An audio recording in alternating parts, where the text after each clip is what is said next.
বিশ্বরূপ এমন এক শব্দ যা আমাদের পরিচয় করায় সমগ্র ব্রহ্মাণ্ডের শক্তির সঙ্গে।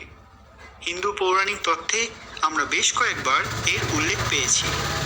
কখনো ভগবান শ্রীকৃষ্ণ, তো কখনো ভগবান বিষ্ণু, আবার অনেক ক্ষেত্রে ভগবান শিবের বিশ্বরূপের কথা শুনেছি।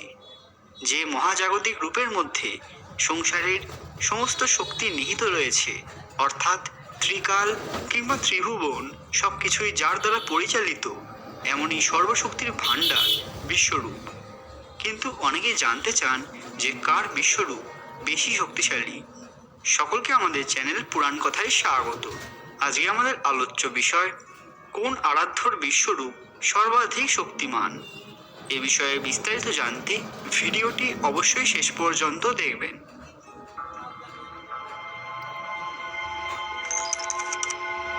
পৌরাণিক কথা। বিশ্বরূপ কথাটা শুনলেই গায়ে যেন কাঁটা দিয়ে ওঠে। মহাভারত অনুসারে কুরুক্ষেত্র যুদ্ধের আগে অর্জুন শোকে কাতর হয়ে পড়েছিলেন, কারণ নিজের স্বজনদের বিপক্ষে অস্ত্র ধারণ করতে হবে। এর চেয়ে খারাপ আর কি হতে পারে। তখন ভগবান শ্রীকৃষ্ণ তাকে বিশ্বরূপ দর্শন করিয়েছিলেন, যার মধ্যে নিহিত ছিল সমগ্র সংসারের রহস্য, যেখানে জন্ম মৃত্যু, শুরু কিংবা শেষ কোনোটাই নেই। এই দৃশ্য দেখে অর্জুনের মন শান্ত হয়েছিল। সমগ্র সংসারের শক্তিকে চোখের সামনে দেখতে পাওয়াটাও একটা বড় তপস্যার ফল বলাই যায়। এই বিশ্বরূপের অসংখ্য আকৃতি, মহাবিশ্বের সমস্ত প্রাণী, সমস্ত শক্তি তার অংশ। এই দর্শনের মাত্রা সহ্য করা খুবই কঠিন, যে কারণে অর্জুন শ্রীকৃষ্ণকে অনুরোধ করেন যে তার চতুর্ভুজ রূপে ফিরে আসতে, যাতে তিনি তা দেখে সহ্য করতে পারেন। ঠিক একইভাবে ভগবান বিষ্ণু এবং ভগবান শিবের বিশ্বরূপ সংসারের সমগ্র শক্তির ভাণ্ডার।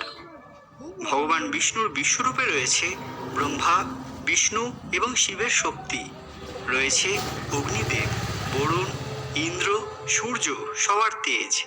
ঠিক একইভাবে ভগবান শিবের বিশ্বরূপেও এই শক্তিই বিরাজ করছে। হিন্দু শাস্ত্রে শিবের বিশ্বরূপ নিয়ে বিভিন্ন নামের উল্লেখ আছে, যেমন পরশিব, আবার কখনো পরম শিব, তো কখনো সদাশিব। তবে এই প্রত্যেকটি রূপের নিজস্ব সত্তা রয়েছে, যা সাধারণ মানুষের পক্ষে বোঝা সম্ভব নয়। বামন পুরাণ এবং বায়ু পুরাণে শিবের বিশ্বমূর্তির বর্ণনা রয়েছে।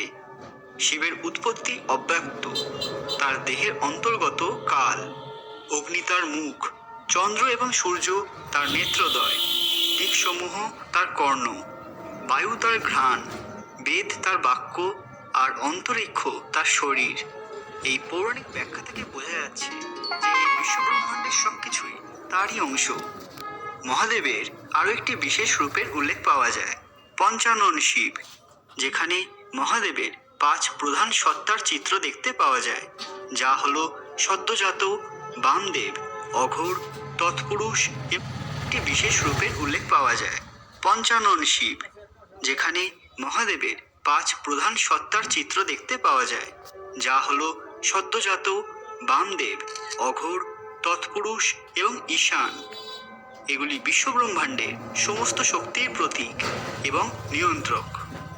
শিবপুরাণ অনুসারে এই সৃষ্টির আদিকালে যখন কোনো কিছুই ছিল না, তখন কেবলমাত্র সর্বশক্তিমান পরমেশ্বর শিব ছিলেন, যাকে অনেক ক্ষেত্রে পরম ব্রহ্ম বলা হয়েছে, যার থেকে পরে সৃষ্টি হয় ব্রহ্মা, যিনি হয়ে ওঠেন এই সংসারের সৃষ্টিকর্তা, বিষ্ণু অর্থাৎ সংসারের পালনকর্তা, এবং সদাশিব, যিনি সংসারের ধ্বংসকর্তা।